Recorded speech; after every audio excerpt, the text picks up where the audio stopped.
ইমারা কি গান মাঝে মারলি? মদই তো খেয়েছি। তুই গাল খা চুরা বাচ্চা। তুই একটা কি গান মাঝে মদ মাংস খেয়েছিস? কেলা চুদা আমি খেতাম না, ভুট্টা খাওয়াতাম মিশালি চুদা দিয়ে ভুট্টা ধর নিতাম। সবাই মা আমি তো মদ মাংস রেন্ট করে দিলাম। ভূত আর খাবে না, গান মারা মেরে দে। গান মারাকে মেরে দে।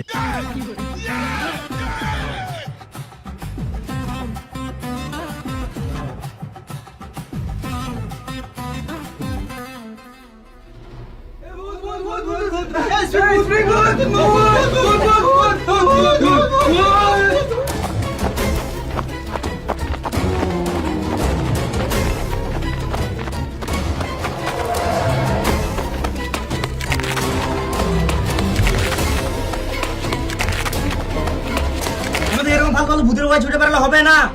হ্যাঁ, এই আলোটা আমাদের ধরতেই হবে। আজ যদি স্পিরিটকে না ধরতে পারি তাহলে সারা জীবন আমাদেরকে ভয়ে ভয়ে থাকতে হবে। মামুনি ভূতকে আজকে জানে মেরে দেবো, তাতে আমাদের জানটা চলে যাক। যদি একবার স্পিরিটকে ধরতে পারি মেরে গাড় ভেঙে দেবো। যদি ভূত ধরতে গিয়ে শহীদ হয়ে যায় তাও হবো। কেলা চুদা স্প্রিং ভূত বুঝুকে ভয় দেখাবে, সবাই বুঝুকে দেখে ভয় পায়। আমাদেরকে সুইম বোর্ড ধরতে হবে, ধরতে হবে, ধরতে হবে। আমাদেরকে সুইম বোর্ড ধরতে হবে, ধরতে হবে, ধরতে হবে। আমাদেরকে সুইম বোর্ড ধরতে হবে, ধরতে হবে, ধরতে হবে।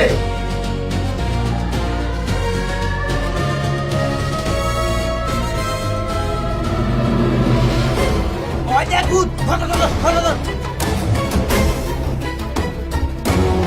ওই যে বাবা বাবা বাবা, চল চল চল।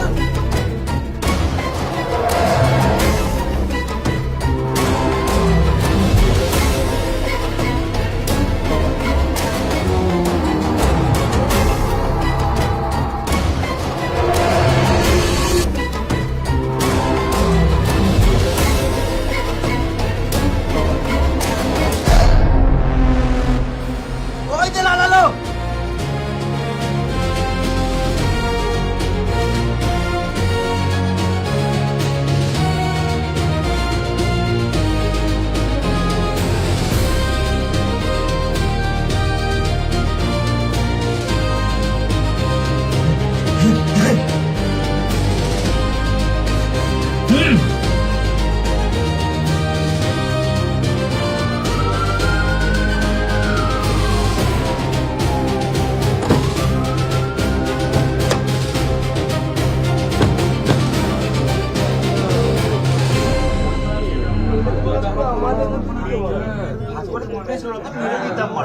আমাদের মতনই দেখতে আবার।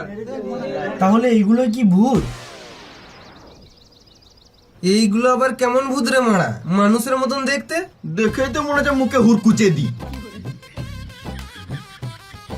আমি শুনেছিলাম ভূতের পা উল্টো দিকে হয়, এদের তো পুরো আমাদের মতনই সোজা সোজা পা। এরা তোমরা আমার মতনই চটি পড়ে আছে।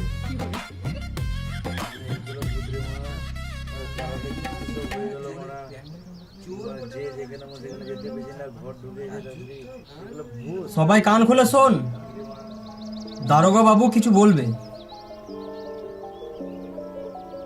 দেখুন, আমি যা বুঝতে পারছি সবাই আতঙ্কে ছিলে আর আতঙ্কে আছো, কিন্তু একটা কথা আমি ক্লিয়ার করে বলে দিতে চাই, স্প্রিং ভূত বা ভূত বলে কিছু হয় না।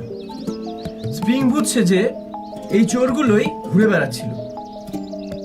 আর যে লাল আলো যেটা একবার এদিকে জ্বলছিল আর একবার ওইদিকে জ্বলছিল নিয়ে উধাও হয়ে যাচ্ছিল, সেটা আসলে উধাও হয়নি। একজন এইখানে আলো জ্বালিয়ে নেভাচ্ছিল, আরেকজন ওই দিকে আলো জ্বালিয়ে নেভাচ্ছিল। তার ফলে লোকে ভাবছিল আলোটা এদিক থেকে ওদিক লাফিয়ে বেড়াচ্ছে, মানে স্প্রিং ভূত। কিন্তু আসলে সেটা স্প্রিং ভূত নয়।